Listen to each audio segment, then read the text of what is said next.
Hi everyone, today I want to talk about having an intentional life and living an intentional life. So what does that mean? It basically means that you live your life in alignment with the highest intention that you have for this lifetime.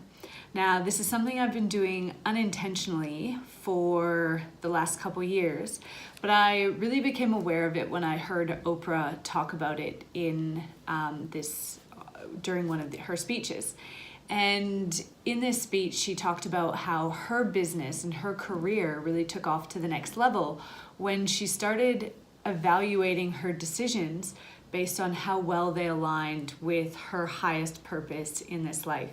Now, in this video, she had one quote that really hit home for me, and I want to share that with you today. So this quote was, "Everything that you're putting out into the world, for every action, there is an equal and opposite reaction.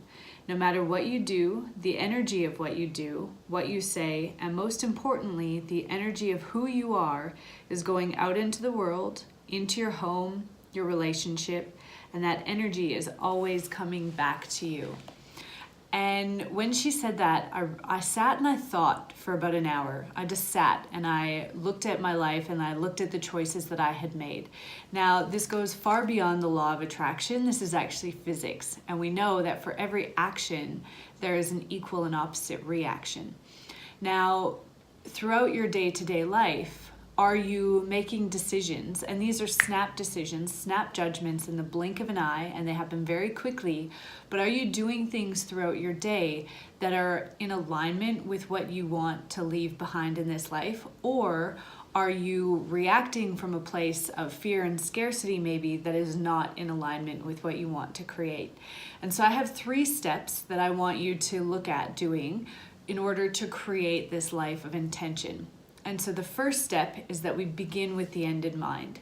Now, we don't know where we're going, or we don't know how to get where we're going unless we know where we're going. So if we were to go on a road trip, but we didn't know our actual destination, we wouldn't know which roads to take. And we would just end up driving randomly to different places. And we might see a lot of cool things along the way, but we'll never actually get to where we want to be.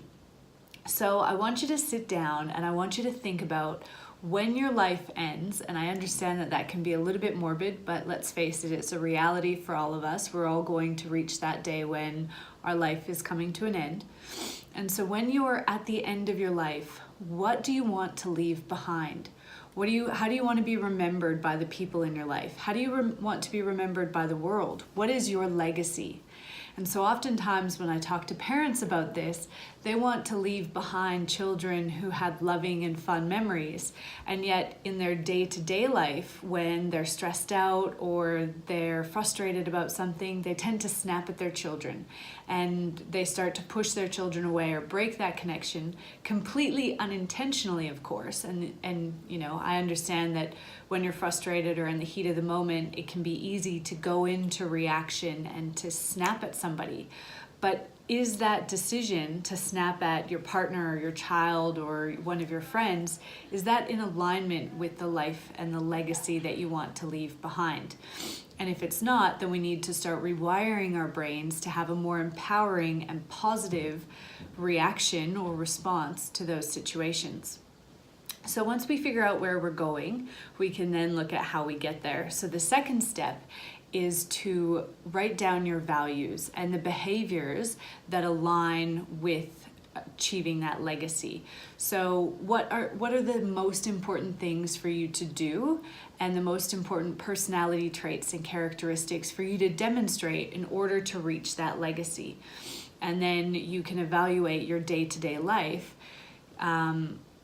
against these values. So you can sit down at the end of your day and say, okay, so what did I do today that was in alignment with my intentions? And what did I do that was out of alignment? And where do I maybe need to make some change? So the legacy or the intention becomes our destination, and these values and behaviors become our road markers to let us know that we're on the right roads.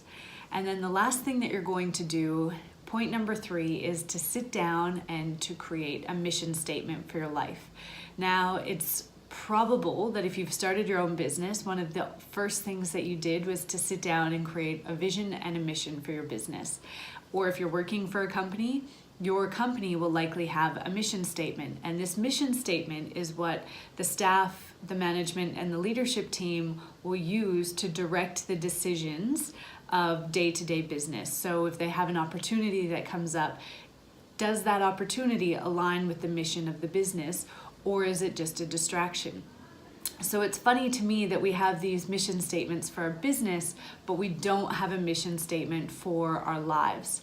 Now, when we create this mission statement for your life, keep it to 1 to 2 sentences, so keep it short, and then carry it around with you and have it on you so that when you are making these decisions every day, you have a friend present a business opportunity to you, you can sit down and say, okay, is this in alignment with what I want to achieve in this life, or is it not? So recently, since I've started doing this process, I've had a lot of people come to me who have really amazing business ideas, and I think that they would be really successful, but they don't necessarily align with the legacy that I want to leave behind. And so if they don't align with my legacy, then they're a distraction. They're that shiny amusement park that's taking me off the road that I need to be on to get to my legacy. So by creating this mission statement, you then have a roadmap of how to get to that legacy. So I would really love to hear the mission statements that you create. You may have heard that we are connected through 6 degrees of separation. Well, social media now brings that down to 2 degrees of separation. So by sharing your mission statement with me, I may know somebody in my network that can help you get there, or that you might be able to sell into your program or talk to. And if I don't, then I can put it out to my networks, and somebody in my networks might be able to help you.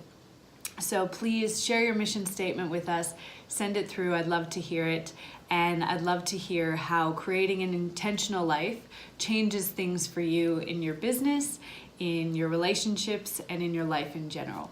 Thanks, bye.